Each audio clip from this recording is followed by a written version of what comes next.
In this video, I would like to share a few inspiring motivational stories with you. I hope you like them and have fun listening.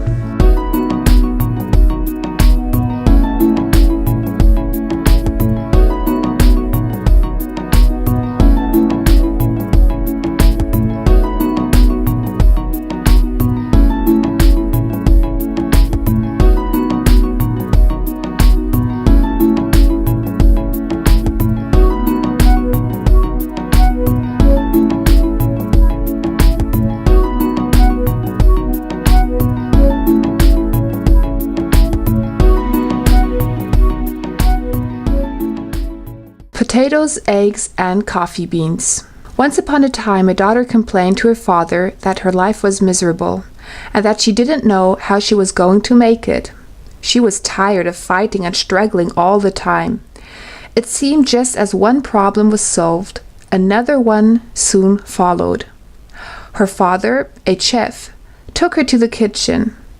He filled 3 pots with water and placed each on a high fire. Once the 3 pots began to boil, he placed potatoes in one pot, eggs in the second pot, and ground coffee beans in the third pot. He then let them sit and boil without saying a word to his daughter.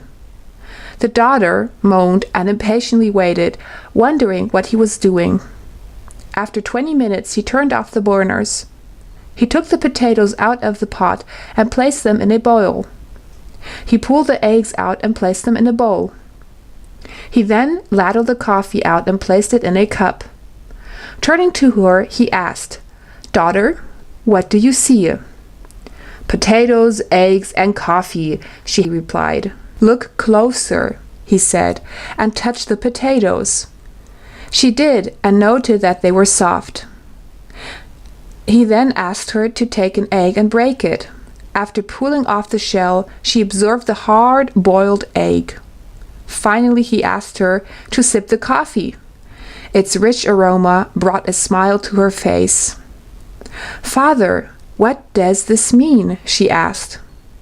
He then explained that the potatoes, the eggs, and coffee beans had each faced the same adversity, the boiling water.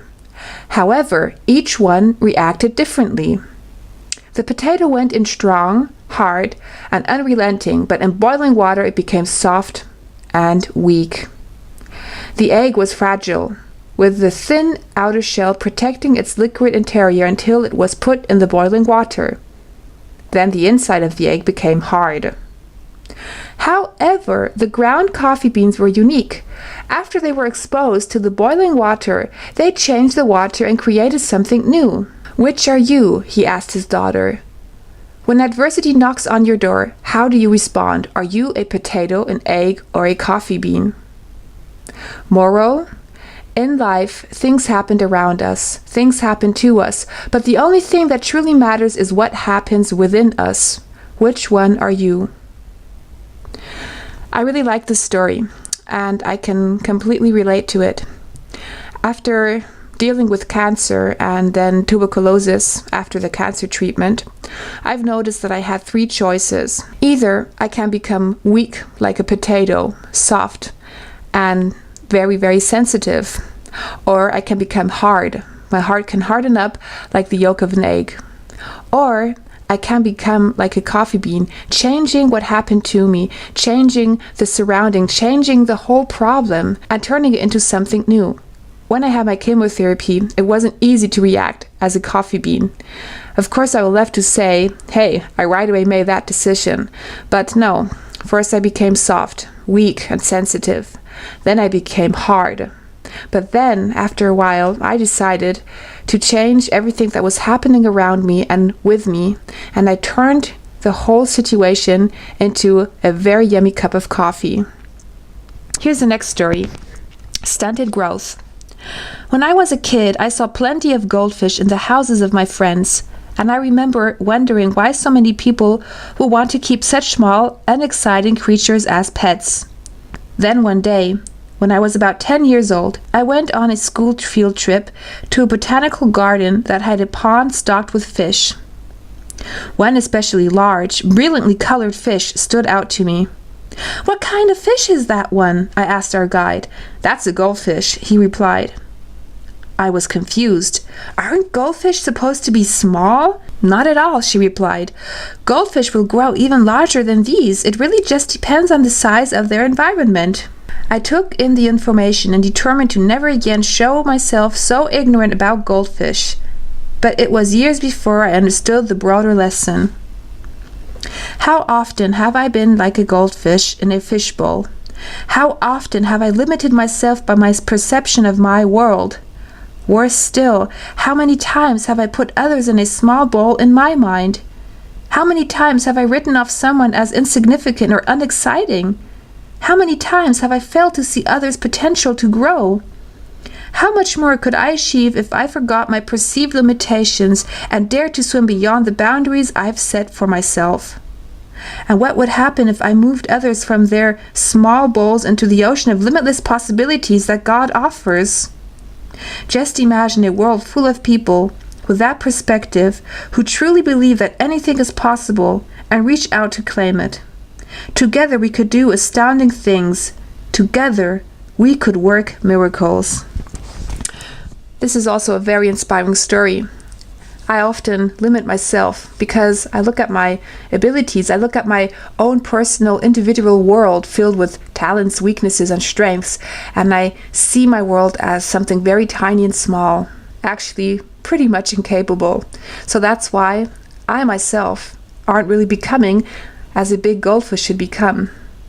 And then I also put boundaries on other people because I look at their world they have created for themselves. And my perspective on it is also tiny. Not always, but pretty much. I'm sorry, I have to admit that sometimes I criticize others way too fast. How do you feel about this story? Do you look at your own world you have created, and are your eyes more set on weaknesses and your mistakes you've done, and that's why you're not really becoming a big, strong person you should actually become, whether on the outside or on the inside? But are you still growing, or have you stopped growing because you've put yourself in the box? Just think about it. I'm sure there's so much in you, but unfortunately it didn't get a chance to come out yet because, like I said, you're probably putting yourself in the box. Value.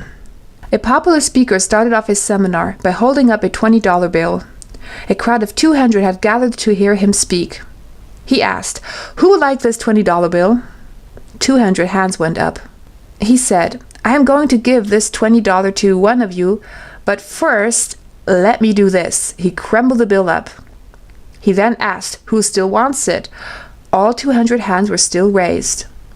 "Well," he replied, "what if I do this?" Then he dropped the bill on the ground and stomped on it with his shoes. He picked it up and showed it to the crowd. The bill was all crumbled and dirty. "Now, who still wants it?" All the hands still went up. My friends, I have just showed you a very important lesson. No matter what I did to the money, you still wanted it because it did not decrease in value. It was still worth $20. Many times in our lives, life crumples us and grinds us into the dirt. We make bad decisions or deal with poor circumstances. We feel worthless. But no matter what has happened or what will happen, you will never lose your value. You are special. Don't ever forget it. Very nice, inspiring story, isn't it? Yes, sometimes life can really stomp all over us. Sometimes we make mistakes, and sometimes we make decisions that we later on regret.